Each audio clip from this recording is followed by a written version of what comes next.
Bonjour et bienvenue dans le podcast Audarise, le podcast qui permet de t'élever avec audace. Je suis Stéphanie, coach certifiée spécialisée en leadership.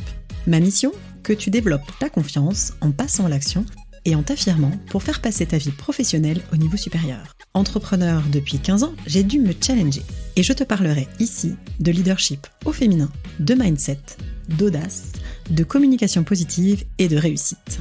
Allez, installe-toi confortablement. C'est parti.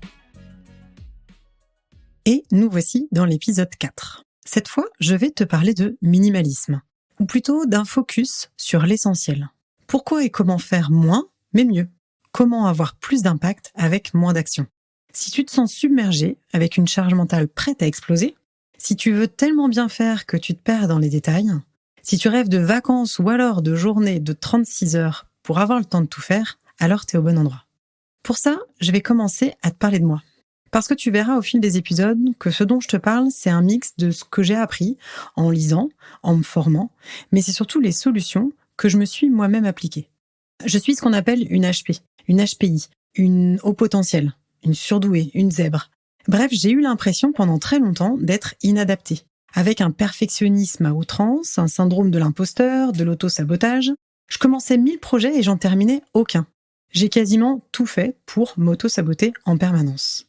En fait, le haut potentiel, c'est la pensée en arborescence. C'est-à-dire qu'en fait, une idée va en amener une autre, qui va en amener une autre, qui va en amener une autre. Donc, alors que la pensée est plutôt linéaire, et tu peux passer de A à B à C, etc., là, le point A va donner B, C, D, et B, C, D vont donner tout autant de points. Et donc, du coup, c'était 1000 idées à la minute. C'était une soif d'apprendre, de se nourrir en permanence et aussi, du coup, de complexifier. Parce que dans ce brouhaha associé en plus à une hypersensibilité émotionnelle, on a vite fait de se perdre. J'ai en plus une casquette supplémentaire qui m'a mis des bâtons dans les roues, c'est que je suis ce qu'on appelle une dépêche-toi. J'aime faire tout et vite. Donc du coup, j'ai dû désapprendre et réapprendre plein de nouvelles choses. Les neurosciences sont un sujet qui me passionne parce que c'est le fonctionnement du cerveau. Ce que j'ai compris, c'est que le cerveau, c'est quelque chose de plastique. C'est-à-dire qu'il est malléable. Donc, rien n'est une fatalité, rien n'est grave, tout est rattrapable. Le jour où j'ai compris ça, ça m'a quand même enlevé un sacré poids des épaules. Ça voulait dire en fait que chaque fois, tu peux décider de changer tes réflexes. Il faut imaginer le cerveau un peu comme le sentier dans la forêt. Il y a un sentier que tu utilises tout le temps, c'est ce que tu fais, c'est hyper facile, hyper confortable d'y marcher. Et si un jour tu décides de faire autrement, tu vas prendre les petits chemins de traverse. Alors oui, il y aura des ronces, il y aura des branches, ça va te griffer, ça va être difficile au départ, le temps de créer cette nouvelle connexion. Et au fur et à mesure, plus tu vas emprunter ce nouveau chemin, plus tu vas créer des nouvelles connexions, plus le chemin va s'élargir, plus ce sera facile d'y aller. Et c'est ça, en fait, pour moi, la plasticité du cerveau, c'est créer des nouvelles connexions, créer des nouveaux chemins pour apprendre des nouvelles compétences. Pourquoi je te raconte ça? Je te raconte ça parce qu'en fait, ce n'est pas une fatalité de ne pas savoir faire dès le départ.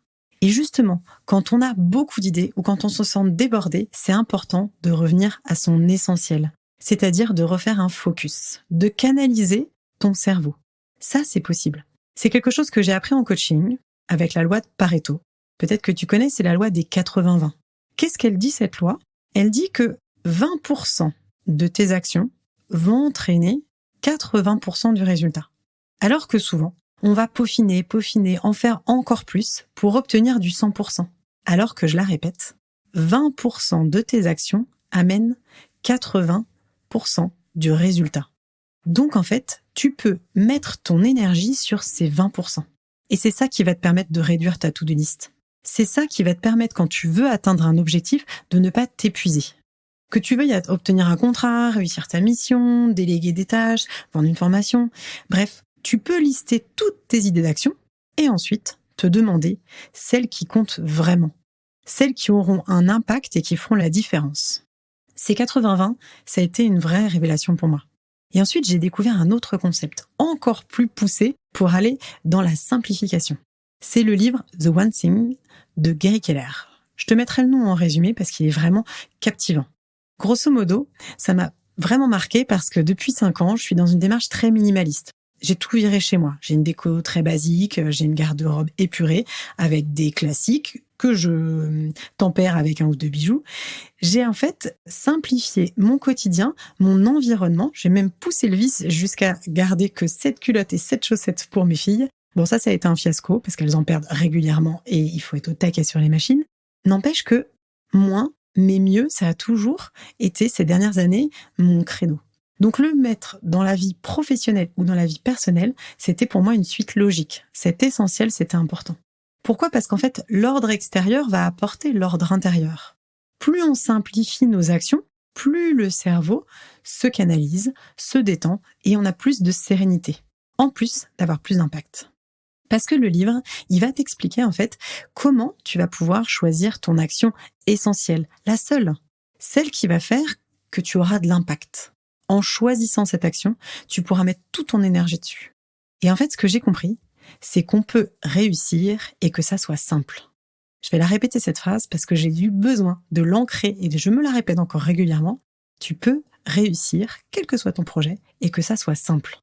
Et c'est ça qui est génial comme concept. C'est-à-dire que quand tu dégommes la croyance que la vie est dure, qu'il faut suer sang et eau pour y arriver, tu vas pouvoir décider et choisir tes actions plutôt que d'être partout ou alors d'être nulle part. Et dans une to-do list d'entrepreneurs, de salariés ou de mamans, ça fait toute la différence.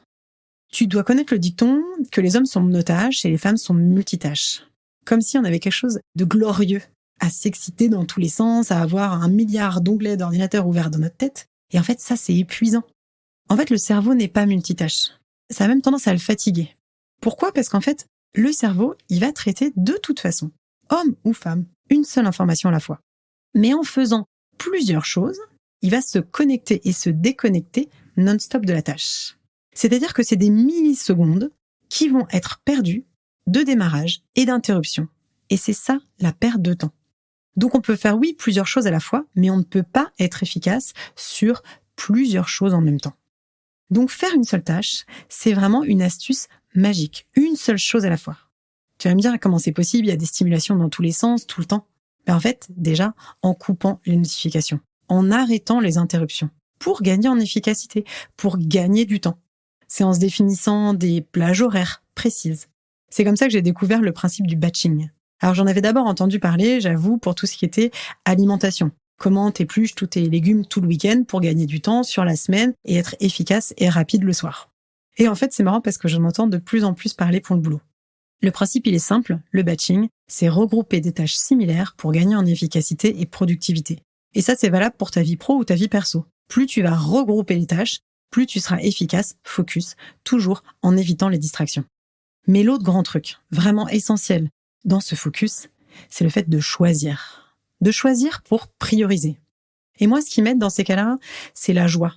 Parce que la joie, ça montre le chemin. La joie, en fait, tu sais que tu es dans la bonne énergie. Ça veut pas dire que dans chacun de tes projets, tu vas pas rencontrer de difficultés. Ça veut juste dire que c'est là où tu vibres, que tu auras la plus belle énergie, le côté le plus créateur, moteur, et que tu auras le plus de chances d'être à fond, donc d'avoir des résultats. Parce qu'on va vibrer. Et même si on a peur, en fait, tu vas finalement générer quelque chose de positif. Parce que tu as envie, ça te motive en fait cette joie. C'est pour ça, la joie elle montre le chemin. Et c'est ça qui va te permettre de choisir ton action, de choisir ton projet. Et tu peux aussi déléguer ce qui te plaît pas, ou trouver des solutions, remettre à plus tard, quand ça t'apportera justement une énergie positive. En fait, ce qui va être vraiment important, c'est que tu suives ce qui te donne envie, que ce soit un voyage qui est sympa. En fait, être productif, c'est choisir. C'est pas être surbooké, c'est choisir ce qui compte.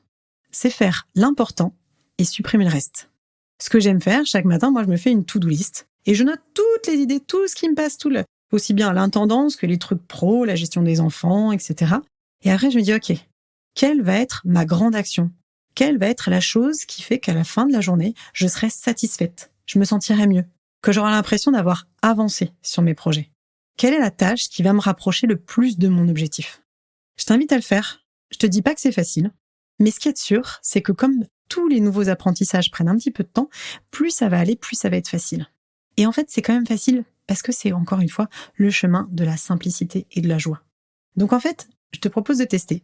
Fais cette action en premier, celle qui pour toi a le plus d'impact et vois ce qui se passe. Ne me crois pas, mais teste. Essaye vraiment. Essaye pendant, une semaine, 15 jours. Vois ce qu'il y a de juste pour toi, mais tente-le. Parce que c'est toujours en passant à l'action et en tentant des nouvelles choses qu'on peut tirer des conséquences et des solutions et des actions. Donc, essaye. J'ai aussi créé un workbook gratuit sur la gestion du changement, justement, où je te parle des neurosciences, où je te parle de comment l'apprivoiser. Je vais te mettre le lien dans le résumé de l'épisode pour que tu puisses justement faire ton test et voir comment tu gères ce changement, comment tu réagis. Où que tu sois, quoi que tu fasses, rappelle-toi, reste focus sur ton essentiel. Fais moins mais mieux. Aujourd'hui, demain et tous les jours suivants. Pour plus d'astuces, abonne-toi à ce podcast. Et si t'as plu, n'hésite pas à mettre 5 étoiles sur la plateforme de ton choix.